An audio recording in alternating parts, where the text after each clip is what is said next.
آج ہم قرآن کی سب سے لمبی سورت البقرہ کے سفر پر نکل رہے ہیں۔ یہ صرف کچھ آیات کا مجموعہ نہیں، یہ تو سمجھیں کہ پوری انسانیت کے لیے ایک مکمل روڈ میپ ہے۔ آئیے مل کر دیکھتے ہیں کہ یہ باب ہمیں کیا سکھاتا ہے۔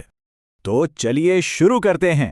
یہ باب شروع ہی ایک بہت طاقتور اور واضح اعلان سے ہوتا ہے۔ یہ اس کے بنیادی مقصد کو سامنے رکھ دیتا ہے، اور وہ مقصد ہے ہدایت فراہم کرنا۔ اچھا، تو ہدایت دینے سے پہلے یہ کتاب سب سے پہلا کام یہ کرتی ہے کہ اپنے مخاطبین یعنی اپنے پڑھنے والوں کی 3 قسمیں بیان کرتی ہے۔ تو وہ کون ہیں یہ 3 قسم کے لوگ جن سے یہ کتاب بات کر رہی ہے؟ سورت کی شروع کی آیتیں ہی اس کو بہت صاف بیان کر دیتی ہیں۔ دیکھیں، قرآن شروع میں ہی اپنے مخاطبین کو 3 گروہوں میں بانٹ دیتا ہے۔ پہلے ہیں مومنین، جو غیب پر ایمان رکھتے ہیں اور اسی وجہ سے انہیں کامیابی اور ہدایت ملتی ہے۔ دوسرے ہیں کافر، جو صاف انکار کر دیتے ہیں اور ان کے بارے میں کہا گیا ہے کہ ان کے دلوں پر مہر لگ جاتی ہے۔ لیکن تیسرا گروہ منافقین کا سب سے پیچیدہ ہے۔ وہ دھوکے اور شک میں جیتے ہیں، جسے قرآن دل کی بیماری کہتا ہے۔ یہ تقسیم ہمیں سمجھاتی ہے کہ ہدایت کو قبول کرنے کے راستے کتنے مختلف ہو سکتے ہیں۔ تو اب جب کہ مخاطبین کی بات ہو گئی، کہانی ہمیں انسانیت کے سفر کے بالکل آغاز میں لے جاتی ہے تاکہ ایک بنیادی سبق دیا جا سکے۔ اس کہانی کو سمجھنے کے لیے ایک بہت اہم لفظ ہے خلیفہ، جیسا کہ آیت 30 میں آیا ہے۔ اس کا مطلب ہے زمین پر انسان کا کردار، یعنی ایک نائب یا ایک ذمہ دار۔ آدم کا قصہ صرف ایک کہانی نہیں، بلکہ یہ انسانی فطرت کا ایک پورا خاکہ ہے۔ اس میں تخلیق، پھر آزمائش، پھر غلطی اور پھر اللہ کی رحمت کا ایک مکمل سائیکل ہے۔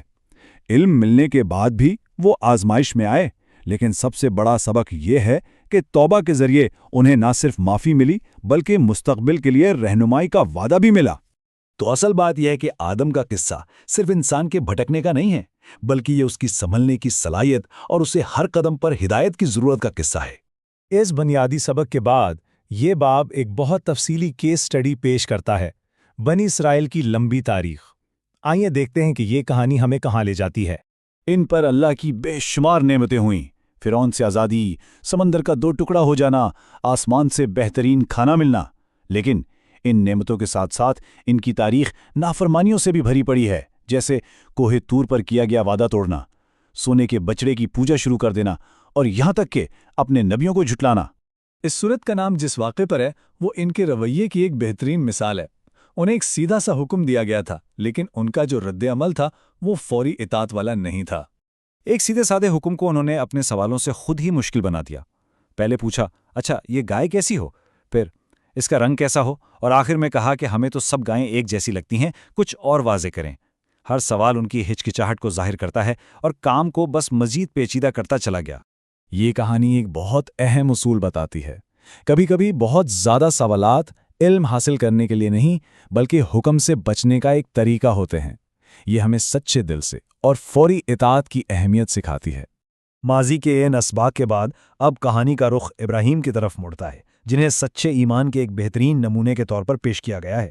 یہاں ابراہیم کو ایک یونیورسل خالص توحید کے بانی کے طور پر دکھایا گیا ہے، ایک ایسی توحید جو بعد میں ہونے والی مذہبی تقسیموں سے بھی پہلے کی ہے۔ یہ باب ابراہیم کے اہم کاموں پر روشنی ڈالتا ہے۔ انہوں نے اللہ کی ہر آزمائش کو پورا کیا، انہیں تمام انسانوں کے لیے لیڈر بنایا گیا، انہوں نے عبادت کے مرکز یعنی کعبہ کی بنیاد رکھی اور اپنی نسل میں سے ایک رسول کے آنے کی دعا بھی کی۔ یہ آیت اصل پیغام کو بالکل واضح کر دیتی ہے۔ ایمان ایک ہی مسلسل زنجیر ہے، یہ کوئی الگ الگ ایک دوسرے سے مقابلہ کرنے والے مذاہب کا مجموعہ نہیں ہے۔ یہ جو ٹائم لائن ہے یہ اسی بات کو دکھاتی ہے کہ نبوت کی یہ میراث ایک ہی ذریعے سے شروع ہوئی، یعنی ابراہیم سے، اور پھر بعد کے پیغمبروں تک جاری رہی۔ یہ ایک ہی سلسلہ ہے۔ ان تمام تاریخی اسباق کو استعمال کرتے ہوئے سورت کا آخری حصہ ایک نئی اور واضح شناخت والی جماعت بنانے کی طرف بڑھتا ہے۔ قبلے کی تبدیلی یہ صرف ایک حکم نہیں تھا، اسے ایک نئی بننے والی جماعت کے لیے ایک آزمائش اور ایک بہت ہی فیصلہ کن لمحے کے طور پر پیش کیا گیا ہے۔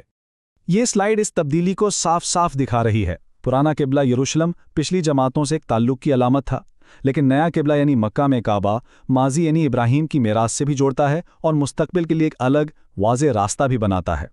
تو یہ صرف سمت کی تبدیلی نہیں تھی، یہ دراصل ایمان اور وفاداری کی ایک روحانی آزمائش تھی، یہ پرکھنے کے لیے کہ کون سچے دل سے پیروی کرتا ہے اور کس کے دل میں شک ہے۔